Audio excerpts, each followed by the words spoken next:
In 1889, a woman named Octavia lost her only child in infancy. Losing her son put Octavia in a deep depression, and she was bedridden for several months. During this time, she also began showing signs of a mysterious illness. Eventually, her body entered a coma-like state, and nobody could awaken her. She was pronounced dead in May of 1891, just 4 months after her child's death. It was an unusually hot May that year, and so Octavia was buried quickly. But a few days later, others in the town began falling into a similar coma-like sleep, with shallow breathing patterns, only to awaken a few days later. They discovered it was an illness caused by the bite of the tsetse fly. Fearing that she had been buried alive, Octavia's husband James panicked and had her grave exhumed. Thinking she might awaken, she had. But James was too late. Octavia's coffin was airtight. He found the coffin lining had been shredded, and her fingernails were bloody. On her face was frozen a contorted shriek of terror.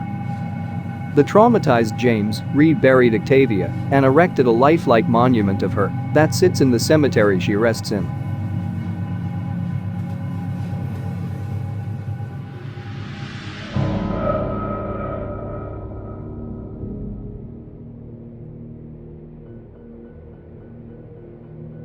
Alexander the Great died at age 32 after suddenly and mysteriously succumbing to full-body paralysis. When Alexander's body failed to decompose 6 days after his death, the ancient Greeks were in confusion. His loyal followers believed this was clear confirmation he was a god. But modern scientists have suggested a theory that in fact, the ancient king's body didn't decompose because he wasn't actually dead yet. Alexander the Great may have been the most famous person in history to be buried alive. After a 24-hour drinking spree, he came down with a fever and felt a sudden pain in his back, as though smitten with a spear. Pretty soon he was paralyzed, and soon after that he was rendered speechless. Eventually, 32-year-old Alexander was pronounced dead.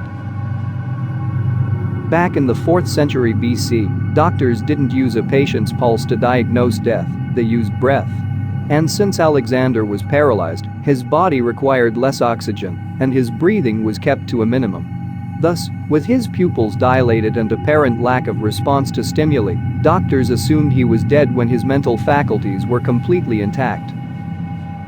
Alexander was pronounced dead a full 6 days before he actually died.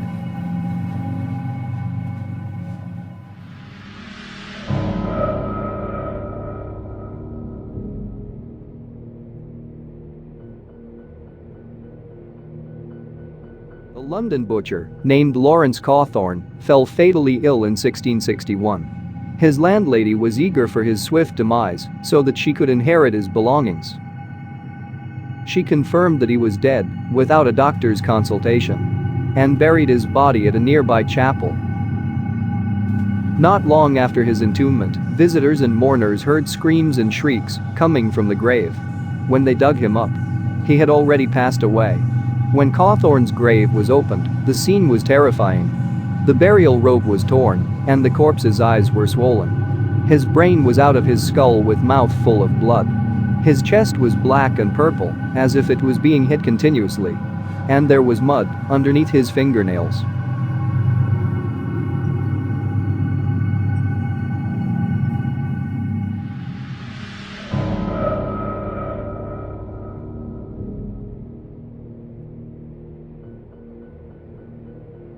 On January 10, 1884, a young lady by the name of Anna Walt was dressing for her brother's wedding and sat down to rest in the kitchen. After a few minutes, when someone checked in on her, she was still there, with her head leaning against the wall and apparently lifeless, according to the newspaper report. Medical aid arrived, and the doctor assumed she was dead when he couldn't revive her. The wedding went on and Anna was buried the next day in Woodland. Anna's death was determined to be the result of a sympathetic heart palpitation, combined with her naturally nervous disposition. However, this assumption didn't sit well with some of Anna's friends at that time who thought her ears still looked pink, as though blood was flowing through them after her death. Her friends told her parents of their earlier observation. The ears bore a remarkably natural color during her burial and feared that she'd been buried alive. This perplexed Anna's parents to the point of having her dug back up. When her coffin was opened, she was dead. But she was on her right side, her fingers chewed to the bone, and her hair pulled out of her head.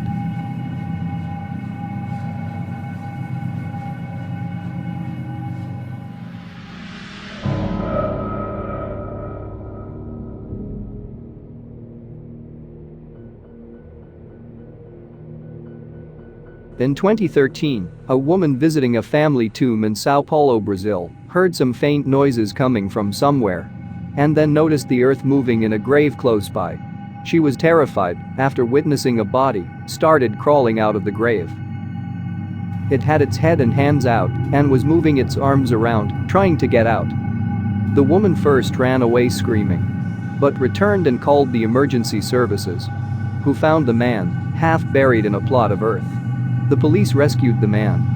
And it turns out that the man was a former city hall worker who was involved in a fight in another part of the city where he was badly beaten by his attackers until he passed out and was taken to the cemetery by his assailants. They then threw him into an empty grave, buried him partly filling with the earth, thinking that he was dead due to the fight.